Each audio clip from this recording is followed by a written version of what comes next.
When we hear the name Lucifer, many of us picture a specific image. It is often an image of darkness, of a powerful being who stands against the good in the world. This figure has become a symbol of rebellion and evil in many cultures, especially within the Christian faith. We see him in movies, read about him in books, and hear his name spoken as another word for the devil. But is this picture the whole story?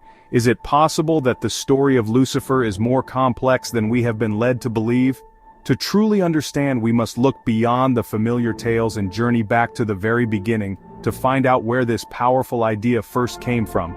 The story most people know is a simple one. It tells of a beautiful and powerful angel, perhaps the greatest of all angels, who lived in heaven.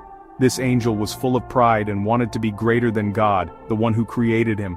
Because of this pride, he led a rebellion against heaven. He and the angels who followed him were cast out, falling from grace into a place of darkness. This fallen angel then became known as Satan, the adversary, the enemy of all that is good. This powerful narrative has shaped our understanding for centuries, providing a clear explanation for the existence of evil in a world created by a benevolent God. This idea of a fallen angel is deeply woven into the fabric of religious thought. It helps to answer one of the oldest and most difficult questions that humanity has ever asked: why do bad things happen? If God is good, where does evil come from? The story of Lucifer provides an answer. It suggests that evil was not part of the original creation, but was a choice, born from free will and pride. This angel, given the freedom to choose, chose to turn away from the light. This narrative gives a face and a name to the forces that seem to work against us, making the abstract concept of evil into a personal, relatable story of a tragic fall from grace. However, if we look closely, we find that this story is not as straightforward as it seems. The journey to understand Lucifer is a journey through language, history, and the evolution of religious ideas. The name itself holds a clue, a secret that many people do not know. It is a name that, surprisingly, does not originally mean evil or darkness. Instead, it means something quite the opposite. To uncover the full picture, we must peel back the layers of tradition and translation that have built up over thousands of years. We must ask ourselves, what did the name Lucifer mean to the people who first used it, long before it became linked with the devil? The name Lucifer has a fascinating history, one that begins not in sacred texts about angels and demons but in the everyday language of the ancient Romans. In Latin, the word Lucifer is a combination of two words, lux, which means light, and fere, which means to bring or to carry. So quite literally, Lucifer means light bringer or morning star. It was the name the Romans gave to the planet Venus when it appeared in the morning sky, heralding the dawn. It was a symbol of light, of beginnings, and of the coming day. It had no negative meaning at all. It was simply a name for a beautiful celestial body. The connection between this name and the figure of a fallen angel comes from a single passage in the Bible, in the book of Isaiah. In this passage, the prophet is speaking about a powerful and arrogant Babylonian king who has oppressed his people. The prophet taunts the king, saying, "How you have fallen from heaven, O morning star, son of the dawn." The original Hebrew word used here was Helel ben Shahar, which means shining one, son of the dawn. When the Bible was later translated into Latin, scholars chose the word Lucifer to translate morning star.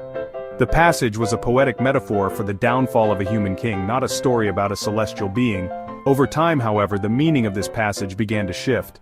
Early Christian writers and thinkers trying to understand the origins of evil read this verse and saw a deeper meaning. They connected the story of the fallen Babylonian king to other biblical ideas about a war in heaven and a rebellious angel.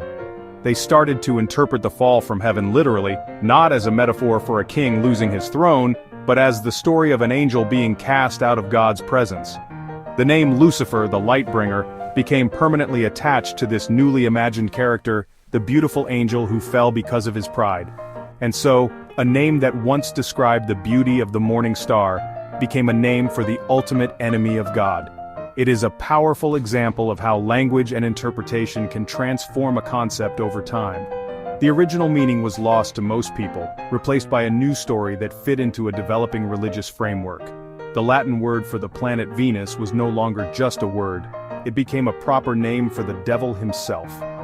This transformation shows how ideas can evolve, taking on new life and new meaning as they are passed down through generations, forever changing our perception of the world and the stories we tell about it.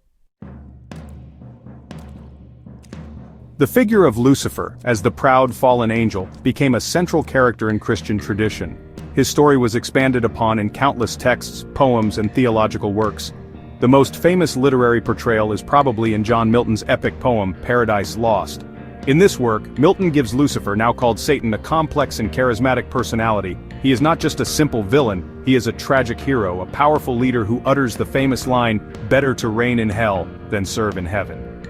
This portrayal gave Lucifer a depth and a voice that has influenced how we see him ever since.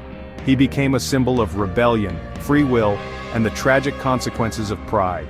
But the idea of a divine being who rebels against the established order is not unique to Christianity. Many cultures and religions have similar stories. In ancient Greek mythology we have the story of Prometheus. He was a titan who defied the gods by stealing fire from them and giving it to humanity. For this act of rebellion, he was punished severely by Zeus. Like Lucifer, Prometheus is a light bringer, though his fire is literal. He is seen by some as a hero who helped mankind, even though he broke the divine rules. This shows a common human fascination with figures who challenge authority for what they believe is a greater good. In Islamic tradition, there is a figure named Iblis. The story is similar in many ways to the Christian story of Lucifer. When God created Adam, the first man, he commanded all the angels to bow down to him. Iblis, who was a jinn, a being made of smokeless fire, and not an angel, refused. He argued that he was superior to Adam, who was made of clay. For his arrogance and disobedience, Iblis was cast out of God's grace and became the tempter of humanity, known as Shaitan. This story, like the story of Lucifer, emphasizes the sin of pride as the root of the fall from a state of divine favor. These stories from different corners of the world all touch on similar themes: pride, rebellion, free will, and the origin of evil. They reveal a deep human need to explain the world's imperfections and our own struggles. Whether called Lucifer, Prometheus, or Iblis, this character represents a powerful archetype. It is the story of the one who dares to say no to the highest authority.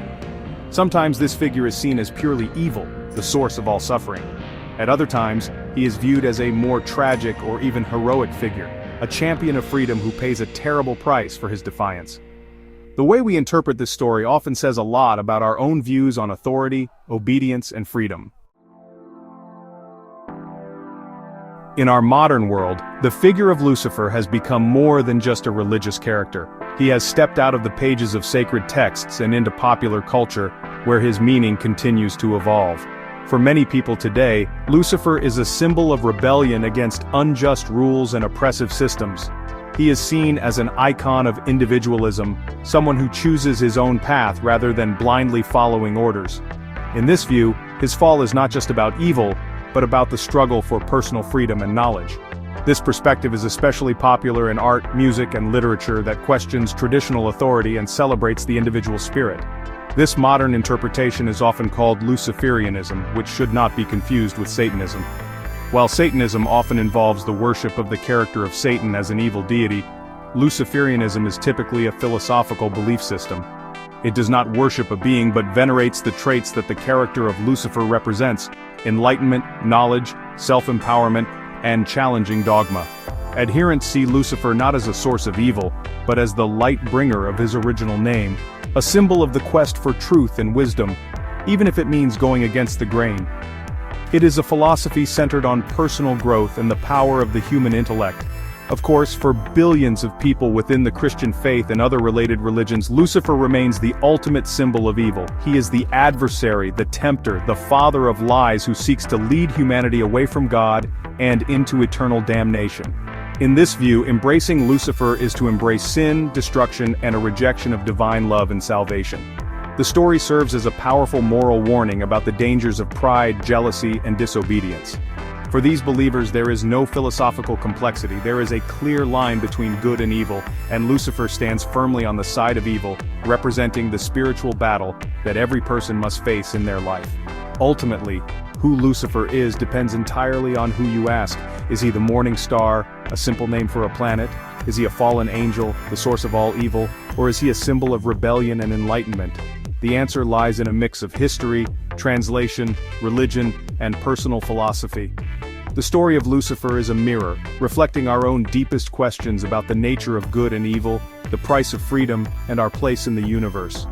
He began as a light in the morning sky, and through the long journey of human thought, he has become one of the most powerful and enduring symbols in our collective story.